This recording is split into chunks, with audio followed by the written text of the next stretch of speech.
और यही सवाल तो पूछा जा रहा था। क्या कहेंगे? देखिए राजीव जी, एक तो प्रधानमंत्री ने कहा कि पूरा देश मणिपुर के साथ है, लेकिन उसमें से प्रधानमंत्री को माइनस कर दीजिए, ये कहना चाहते हैं कि भाई मुझे माइनस कर दो, बाकी पूरा देश मणिपुर के साथ है। वरना प्रधानमंत्री को 100 दिन नहीं लग जाते, वो भी अविश्वास प्रस्ताव आने के बाद जो है, और उसमें भी आप तीसरे दिन आ रहे हैं अविश्वास प्रस्ताव पर चर्चा करने के लिए, और जब आपको जवाब देना आपकी संवैधानिक मजबूरी है तब आप आ रहे हैं, और तब आकर के जब विपक्ष चला जाता है तब आप आकर के मणिपुर की बात करते हैं। 1.5 घंटा जो है आप इधर उधर की बातों में बर्बाद करते हैं, और जो अपना जो चुनावी घोषणा पत्र था और जो वायदे आपने किए थे या जो आपने जो काम किए उसका ही आप लीफलेट लेकर के आते हो, आप उसको पढ़ना जारी रखते हैं कुल मिलाकर के। तो ये प्रधानमंत्री का मुझे लगता है कि बहुत बड़ा फेल्योर था। मुझे लगता है कि राहुल गांधी के कल के भाषण का प्रधानमंत्री के ऊपर जबरदस्त असर हुआ, और प्रधानमंत्री उस से उबर ही नहीं पाए जो राहुल गांधी के आक्रमण थे। और वो इसलिए मुझे लगता है कि प्रधानमंत्री के ऊपर असर हुआ चूंकि राहुल गांधी ने जो बातें कही थी वो लगता है कि काफ़ी हद तक सच थी। प्रधानमंत्री का अंतर्मन जो था वो ये स्वीकार करने के लिए कतई तैयार नहीं हो पा रहा था कि राहुल गांधी इतना सच बोल कैसे गए, वो सदन के बीच हो गए, जबकि सारा देश जो था वो राहुल गांधी को सुन रहा था इस तरीके से। तो प्रधानमंत्री के पास उन सवालों के चूंकि कोई जवाब नहीं थे, और इसलिए प्रधानमंत्री ने उन सवालों को कोई जवाब दिए भी नहीं, मतलब थे भी नहीं और दिए भी नहीं, दोनों बातें थी। अगर होते तो जी। प्रधानमंत्री उन सवालों के जवाब निश्चित तौर पे देते, और उनका जो चिर परिचित अंदाज है उस अंदाज में देते। लेकिन प्रधानमंत्री जो थे बिल्कुल उन मुद्दों पे खामोश रहे, और किसी भी तरीके से विपक्ष के उन सवालों के वो जवाब नहीं दे पाए। अब जो प्रधानमंत्री कह रहे हैं कि साहब पूरा देश साथ है, ये सदन जो है वो साथ है मिलकर के जो यहाँ है और चले गए। अरे भाई, गौरव गोगोई ने जब रखा था अपना अविश्वास प्रस्ताव, उस समय भी उन्होंने ये कहा था कि प्रधानमंत्री जी आप बनाइए कमेटी और हम सब चलने को तैयार हैं, आप भी चलिए हम भी चलें, विपक्ष भी चले और सत्ता पक्ष भी चले। यही तो बात कही गई थी, और यही कहा गया था कि भाई चूंकि सरकार सुन नहीं रही है, सरकार अपनी बात रख नहीं रही है, और प्रधानमंत्री मणिपुर को कुछ बोलने के लिए तैयार नहीं है, और परिस्थितियां वहां की बहुत ज्यादा खराब हो रही हैं, इसलिए विपक्ष मजबूर हुआ है इस अविश्वास प्रस्ताव को लेकर के आने के लिए। तो जाहिर सी बात है ये सब थी। अब जिस तरीके से अमित शाह जी ने कल बातें की राजीव जी, उसके बाद अगर प्रधानमंत्री भी उन्हीं बातों को आकर के सदन में दोहराए तो अमित शाह जी का भी समय खराब करना है। प्रधानमंत्री ने अपना समय खराब किया, चूंकि वो 17 घंटे जो काम करते हैं उसमें से 2 घंटे तो आज यहाँ वो भाषण दे गए उन 17 घंटे में से। अब 15 घंटे पता नहीं उन्होंने काम क्या किया क्या नहीं किया। तो ये समय की बर्बादी थी, देश की भी समय की बर्बादी थी। अगर आपको यही सब बातें करनी थी आप अपनी मन की बात में कर सकते थे ये सारी बातें, सदन का समय खराब करने की सबकी क्या आवश्यकता थी कुल मिलाकर के। तो ये है दूसरी बात राजीव जी की, जो उन्होंने प्रधानमंत्री ने बहुत सारी बातें कही उसमें, और जो सबसे जी। महत्वपूर्ण बात है जो उन्होंने ऑपरेशन ब्लू स्टार को लेकर के जो बातें कही। मेरे सामने राजीव जी 2 खबरें हैं। लालकृष्ण आडवाणी की आत्मकथा आई शायद 2008 में, और उसका पृष्ठ नंबर 430 का हवाला देते हुए एक खबर मेरे सामने रखी हुई है।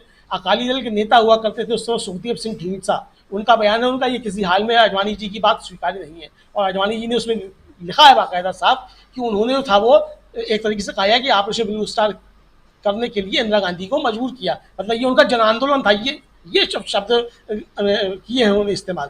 और याद होगा जयशंकर जी यहाँ बैठे हुए हैं, मुझे शायद ध्यान पड़ता हम लोग छोटे छोटे थे सन 82 के आखिर में या सन 83 के शुरू में, बैलगाड़ी पर बैठ करके अटल जी और आडवाणी जी दोनों ने दिल्ली में रैली निकाली थी पंजाब में सेना भेजने की मांग को लेकर के। जी। ये फैक्ट्स हैं। और आज भारतीय जनता पार्टी के नेता है कैप्टन अमरिंदर सिंह, 2014 में उनका बयान है कि लालकृष्ण आडवाणी ने जी। ऑपरेशन ब्लू स्टार को समर्थन किया था। प्रधानमंत्री जवाब दिलवाए कैप्टन अमरिंदर सिंह से, अगर ये यही बात है तो। बहर को मिला के चूंकि प्रधानमंत्री को बोलने का समय था और विपक्ष भी जा चुका था, तो प्रधानमंत्री कुछ भी बोल सकते हैं चूंकि उनके पास समय है सब कुछ।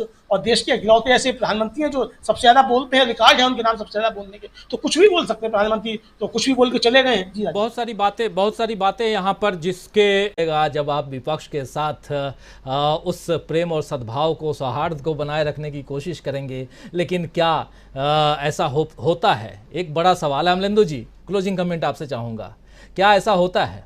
विपक्ष जो है अमलेंदु जी, या तो आप सत्ता पक्ष के साथ जुड़ जाइए, आप उनकी टीम का हिस्सा बन जाइए, या आपके ऊपर यहाँ एक्सटेंशन के काफ़ी लोग हैं, एक्सटेंशन वाले जो हैं वो आपके ऊपर दबाव बनाएंगे। देखिए राजीव जी, होता तो बहुत कुछ है और बहुत कुछ नहीं भी होता है। प्रधानमंत्री जो बातें कह रहे हैं उसका क्या अर्थ है, ये तो प्रधानमंत्री समझे को मिला करके। लेकिन प्रधानमंत्री ने आखिर में जैसे कहा कि मणिपुर जो है वो मणिपुर के साथ पूरा देश खड़ा हुआ है।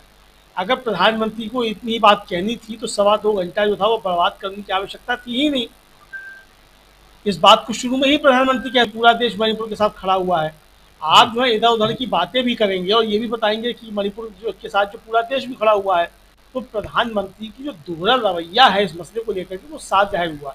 इसका मतलब ये हुआ कि प्रधानमंत्री का जो आखिरी शब्द थे कि पूरा देश मणिपुर के साथ खड़ा हुआ है, वो फर्जी थे एक तरीके से बिल्कुल। और प्रधानमंत्री ने जो बाकी सवा 2 घंटे बातें की इधर उधर की, वो इसका मतलब प्रधानमंत्री के वक्तव्य की असली बातें थी। इसको इसी तरीके से समझा जा सकता है। मुझको तो ऐसा ही लगता है कि प्रधानमंत्री के मन में क्या था और प्रधानमंत्री क्या कहना चाहते थे, ये तो प्रधानमंत्री यानी इसमें हम तो कुछ कह नहीं सकते हैं।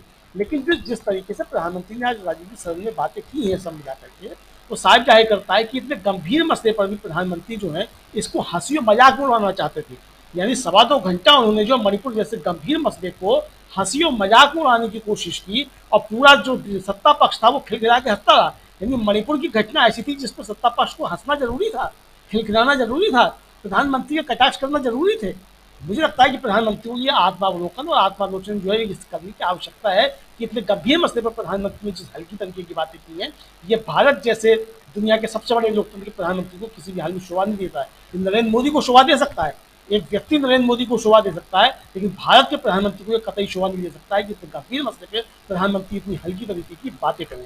कुल मिला के राजीव जी, मुझे लगता है कि देश जो है वो गंभीर अंधेरे के रास्ते पे है और जिस तरह की चीज़ें हो रही हैं उससे देखा जाएगा कि ये देश किस तरीके से निपटता है, किस तरीके से चीज़ें होती हैं, जनता के हाथ में कितना है और जनता के हाथ से क्या क्या छीना जाता है, ये भी देखने वाला समय तय करेगा। लेकिन कुल मिलाकर के जो मणिपुर को, पूरे देश को मणिपुर बनाने की तैयारियां जो की जा रही हैं, वो काफ़ी गंभीर खतरे का संकेत देती है। जी बिल्कुल बिल्कुल। एक जो आखिरी लाइन आपकी है वो बहुत महत्वपूर्ण लाइन है, और मणिपुर के बाद जो हरियाणा में हुआ, मेवात नूह में हुआ, वैसी घटना और ना हो, ये इसकी चिंता होनी चाहिए सरकारों को, लोकल सरकारों को भी और केंद्र सरकार को तो ज़रूर। और लॉ एंड ऑर्डर जो है वो बरकरार रहे। और दूसरी तरफ चुनाव का वक्त है और चुनाव आयोग पर निगाहें टिकी हैं सरकार की।